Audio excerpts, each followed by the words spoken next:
So are we ready? Sure. Yes. Perfect. Okay, so let's admit all. And oh, it is Dr. Curry. Oh, hi. All right. How did we miss Dr. Curry?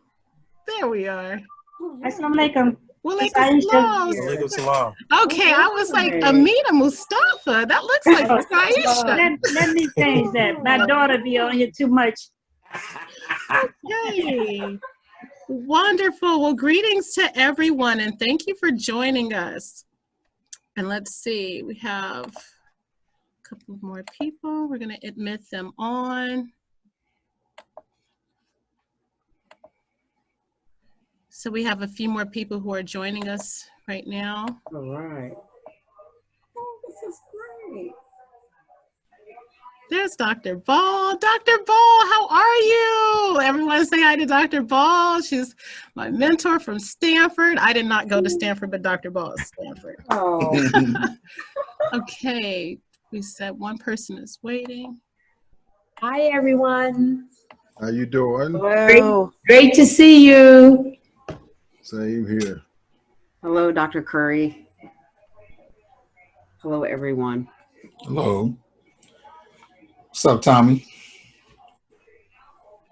All right. Hey, what's up? I was muted. Perfect. Are you unmuted now, Dr. Curry? Thank you Yes, so ma'am. much, I Dr. myself. Curry. Oh my gosh, what time is it? Oh, it's just 9 o'clock. It's just 9 o'clock. This is perfect. Oh, Dr. Curry is joining us from the UK, everyone. My boy Jamu's here. Jamu. All right. It's like a community. All right, so we're going to go ahead and get started so we can make sure that we honor everyone's time. I see Brother Muhammad is here. Mr. Abdi is here. Greetings to you. Hey, greetings, everyone. Thanks, everyone, for being here. Excellent. So my name is Katrina Hassan Hamilton. I actually am an educator. I've been an educator for 20-something years. And I started a nonprofit called the United Shades of Black and Brown. I am really interested, like most of us on this call, or all of us on this call, into looking for solutions as to what we're experiencing today. And as we all know, they're just, COVID-19 is just kind of like, you know, that's the easy part, right? With everything that's been going on in our community, we're all aware of what's been happening. And unfortunately, it took the murders of several of our young people, including George Floyd, I think, which was the icing on the cake. And so our kids are watching this, we're watching this, and we're all saying, you know, enough is not enough. It's beyond enough, right? And so what do we do? How do we navigate with all of the exhaustion that we're experiencing and the racial battle fatigue? And so I reached out to Dr. William A. Smith, as you are all aware, who has coined the theoretical framework of racial battle fatigue, and to all of the distinguished scholars on this call. So we are in for a treat. And with that said, I'm gonna go ahead and just kind of introduce everyone briefly, because I know you did not join to hear me talk, but you joined to hear them. So without further ado, I'd like to introduce Dr. Curry, Dr. Tommy Curry. Dr. Tommy Curry is from the University of Edinburgh, or Edinburgh, however you pronounce it, and amazing scholar. He is going to actually introduce us to the theoretical framework of racial battle fatigue. He will open us up. After Dr. Tommy Curry, I have Dr. Bernadette Pruitt, who also happens to be my cousin. She is a professor over at Sam Houston State University in history. I know, right? Had to throw that in there. Small world. Small world, yes. And so Dr. Pruitt is definitely going to talk to us from a historical context. And then after Dr. Pruitt, we are honored and graced to have Professor Aisha K. Mustafa, who's not only the editor of the Muslim Journal, but she is a professor at Tougaloo College. And so Dr. Mustafa is going to be talking to us about the experience of being not only a professor and an editor of this journal, but talking about how, even though she's at an African-American college, how do you navigate when you're in a state that still flies the Confederate flag? So we're going to definitely be hearing from her. Until last night. Wow. So we can't wait. And then after Professor Mustafa, we have Mr. Muhammad Abdi. And Mr. Muhammad Abdi is an assistant director over at San Diego State University, but he's also the research associate for the SEAL program. And what Mr. Abdi is going to be sharing with us is we're all aware of the suspension and expulsion rates that's been happening disproportionately with African-American students. So he's going to talk about that and the work that his program does. And after we have Mr. Abdi, we're going to go into Professor Bakir. Kenyatta Bakir is with us. She is a professor of child development at West Los Angeles College, and she's also a senior board member of Muslim ARC, Anti-Racist Collaborative. So she's been doing a lot of work on anti-racist trainings, in particular in the Muslim community, in the Islamic community. And after Professor Bakir, we're going to hear from Attorney Jatan Stevens. You all can laugh, I'm giving you permission. She is also my cousin. And Jatan is Jatan is an attorney, and she's also the president for the youth chapter at the Greater Sacramento Urban League. So Jatan is going to talk to us about what's been happening in Sacramento and how it's impacted our foster care youth.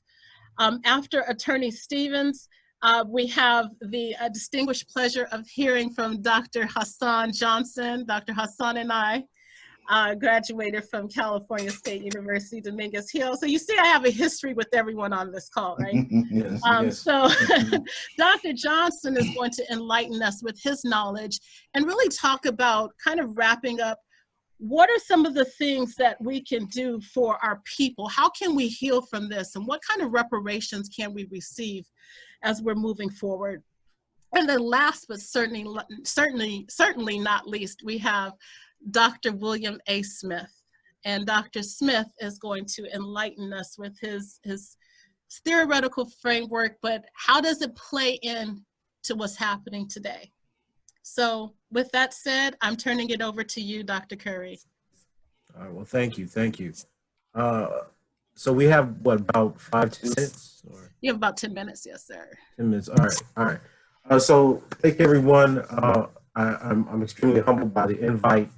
I want to give a little bit of a theoretical orientation to where we are with COVID-19 and how I think a racial battle fatigue paradigm or theoretical lens best fits to explain this. COVID-19 is one of the most lethal pandemics of the 21st century. The virus can affect any individual of any class or race, but as we've seen over the last few weeks, the death tolls of this virus follow the course of disparity and racial inequalities that have been set forth in the previous century, not only through segregation, but also through, discrimination, employment, poverty, etc. Marginalized socio-political groups within various nations and those who suffer poverty or racial and ethnic minoritization have been particularly vulnerable to the most lethal symptoms. And elderly demographics have been shown to be at disproportionate risk for contracting disease. The Brookings Institute recently released 2 reports. The first showed that Black counties have COVID-19 infection rates that are nearly 3 times higher than that of predominantly white counties. According to the CDC, while they make up just 12.5% of the US population, Blacks account for 23% of COVID-19 deaths and are 3.5 times more likely to die from the disease compared to white populations.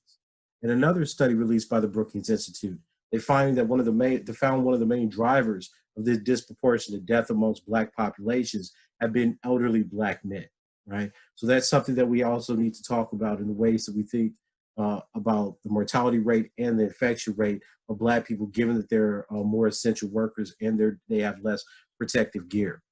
Upon the corpses of the disadvantaged and the disposed, the bourgeois class of American academics have created, from their collective need to attend to the pandemic, new academic products and commodities that can be consumed by other academics.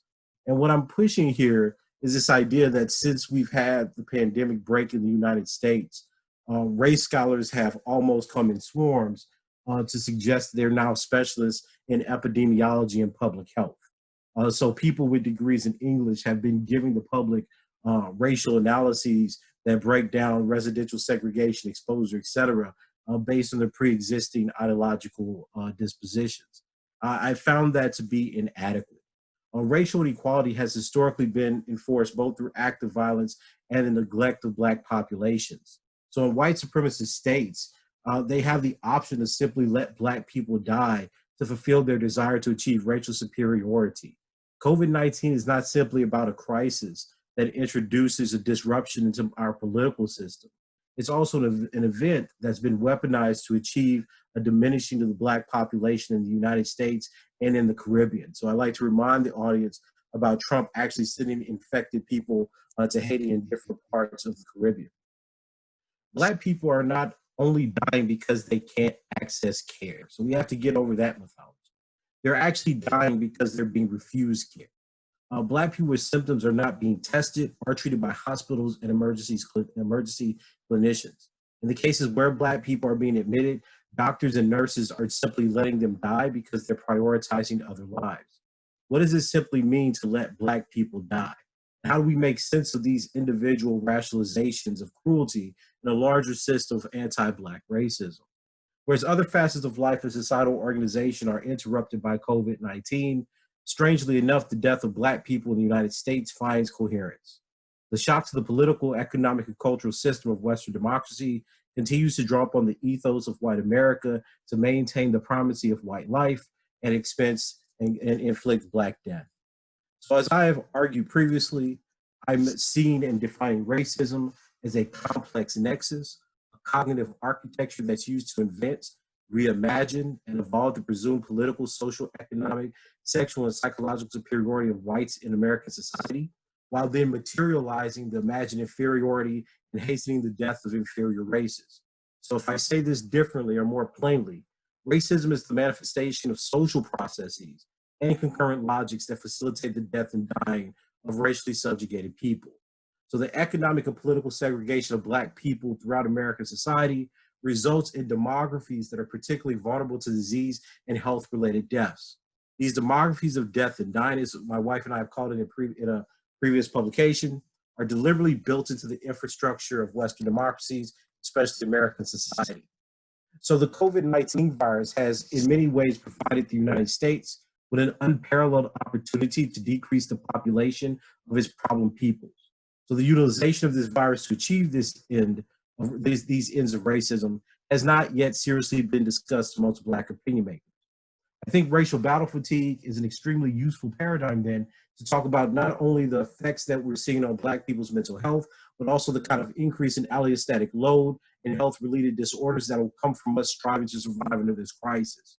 In previous literatures, Dr. William A. Smith has noted that, quote, racial microaggressions can range from racial slights, recurrent indignities and irritants, unfair treatment, stigmatization, hypersurveillance, and contentious classrooms to personal threats or the attacks on one's well-being. Now, when Dr. Smith created the term racial battle fatigue, he saw it as addressing the physiological and psychological strain exacted on racially marginalized groups and the amount of energy loss dedicated to coping with racial microaggressions and racism. So the concept of racial battle fatigue, according to Smith, synthesizes and builds on the extensive discipline-specific research literature. And he mentions a few different things here. Combat stress syndrome, also known as combat stress fatigue, combat trauma, or post-traumatic stress disorder or injury, for understanding the effects of hostile environments. Now, for African Americans, racial battle fatigue is a result of a constant physiological, psychological, cultural, and emotional coping with racial microaggressions. And it's particularly useful for how we talk about COVID-19 because we're talking about the effects that Black people and the Black population in the United States have to deal with in looking at themselves being killed. And if we look not only at the effects that COVID-19 has had on the disproportionate deaths because of disease and illness related, but also in the ruptures that it's had in social order, where we concurrently see Black people being shot. So we think of Mr. Floyd, we think about Mr. Arbery, we think about Ms. Taylor. How are Black people as a population, not individuals, but as a population, dealing with the increased stress and the allostatic loads associated with seeing and dealing with this kind of trauma? So we're dealing with a situation where Black people are not only worried about getting sick, but they're having to fight for racial justice and protest the fact that cops are out here killing them, basically committing 21st century lynching. A second topography of the racial battle fatigue theory also involves racism as a misandric aggression and a specific relationship to Black men. And I think this is particularly important given what Black men are seeing of themselves in society, including not only the death of Mr. Floyd, the disproportionate death from COVID, but also the kind of ideological slander that they see in the global media, suggesting that they shouldn't be considered or recognized as victims.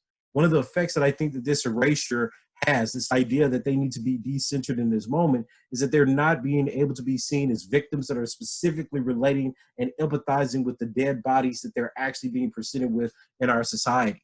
So in several articles, Racial Battle Fatigue and the Miseducation of Black Men, Racial Microaggressions, Societal Problems, and Environmental Stress, published in 2011, Between Hope and Racial Battle Fatigue, African-American Men and Race-Related Stress for 2012, which actually argues that there's increased levels of disappointment, depression, and other mental health effects when Black men have an illusory notion of hope given their actual material conditions. And of course, his 2016 article, which I was fortunate enough to co-author with him, You Make Me Want to Holler and Throw Up Both My Hands, involves an analysis of the specific stressors that Black males encounter, not only with higher incidences of death, but also with the greater frustrations encountered with holding on to hope.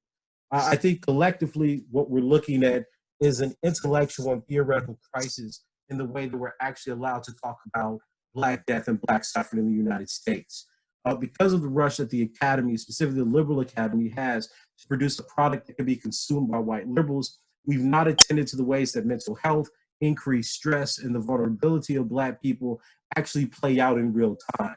We've constantly been consumed with producing a kind of product that allows us to say, oh, you know, our marches, our protests, our feminism, our intersectionality, our coalitions will solve this problem. But that's not dealing with the real issues, which I feel are twofold. The first is structures. We're dealing with a repetitive structure that is committed to the death and dying of Black people. We have not yet diagnosed this, and we haven't made any kind of inroads, both legally and policy-based, to stop it. Defunding the police is a gesture. It's not a national-wide policy. And second, of course, is a way that we have to intervene into the health care of our people.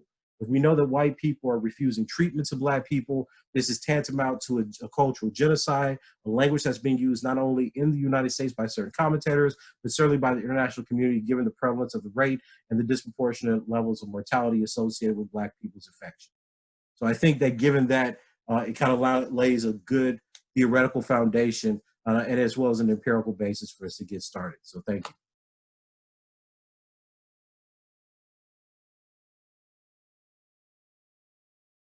You're on mute, Katrina. Okay, I'm muted. All right, so with that said, I am going to go ahead and introduce Dr. Bernadette Pruitt. So Dr. Pruitt, from a historical perspective, what is our history with police brutality, criminalization, and overall disrespect? And also, what has been your experience as a professor in just in a university setting? Okay. So my phone is ringing. So I'm sorry. Sorry. Okay. So as a historian, I tend to look at the historical legacy of structural racism. Looking at it from a historical lens, it allows me the opportunity to reflect on the history I'm researching, but also the experiences I'm having. As W.B. Du Bois reminds us in The Souls of Black Folk, the color line remains the point of contention. It is the number one threat to the United States. It is the number one threat to Blackness and Black people. The color line, structural racism, et cetera, et cetera. When we look at the history of the United States, it's interesting because this history is a binary one. It's one that recognizes this idea of democracy. At the same time, it is a contingency of rape, racism as a result of the experiences of indigenous peoples in the Southwest, who ultimately become part of the Latinx community, but also the experiences of West Africans, East Africans who were forcibly brought over.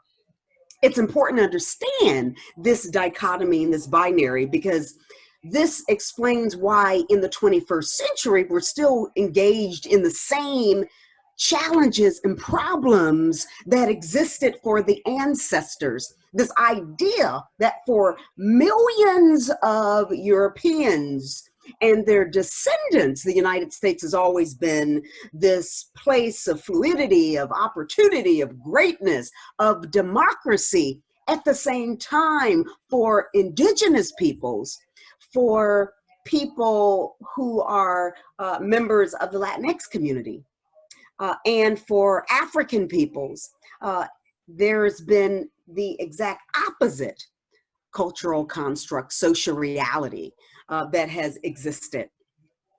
And it's interesting, we often remind the world of 1619 as being the foundational beginning of African peoples.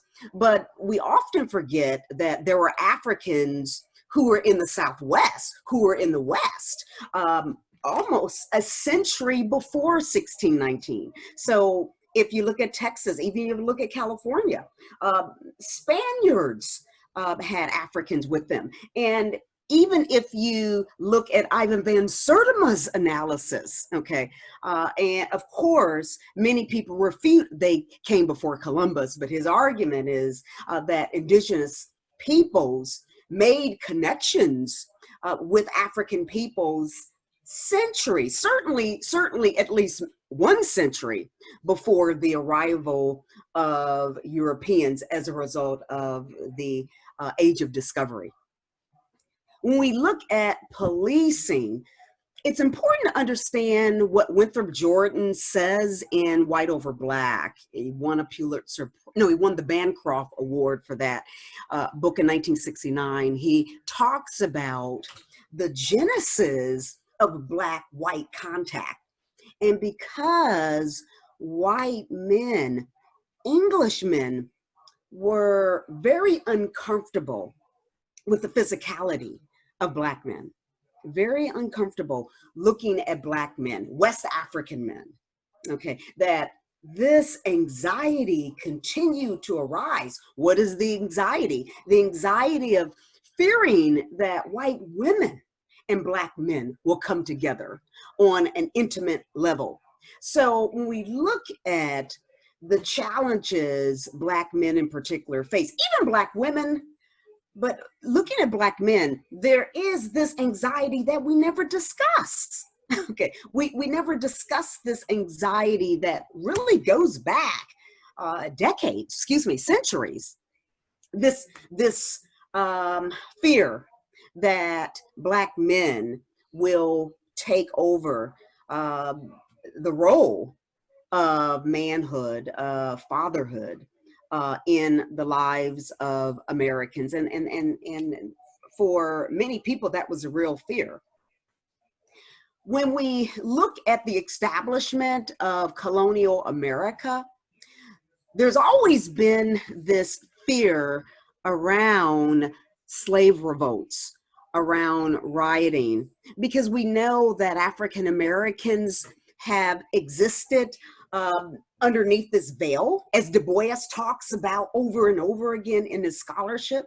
So on the one hand, you have the public Black community that is very passive with whites, very meek, docile, but there is a private community that is at work, and many elements of that private community will find ways to revolt against the system. Therefore, we see the emergence of multiple slave revolts, the Stono Rebellion of 1739, even the New York riots, the New York rebellions that happened in the 18th century. But whenever you have these revolts, it is not a shock that ordinary white citizenry are deputized to serve as deputies, right?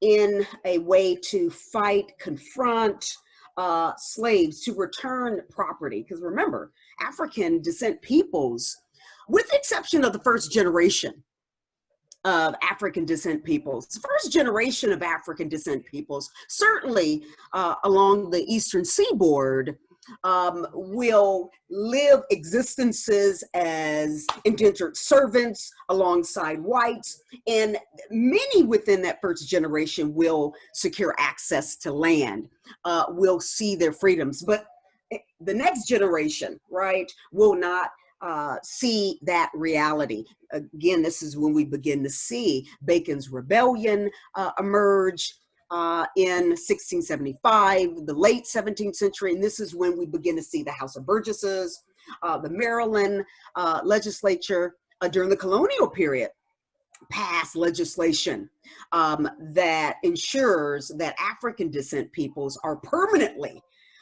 legalized as chattel. Okay, whereas whites will eventually see an evolution in which indentured servitude will almost disappear, won't completely disappear, right? Because Andrew Johnson, our president who takes over after Lincoln, spent a bit of time as an indentured.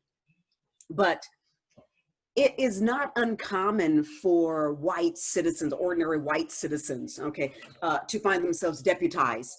And ironically, it is these deputies that emerge among ordinary citizenry that will help to establish the slave patrols that become commonplace in the antebellum period, patrolling communities, ensuring that African Americans are being obedient, are remaining docile, and are not revolting against society. As we move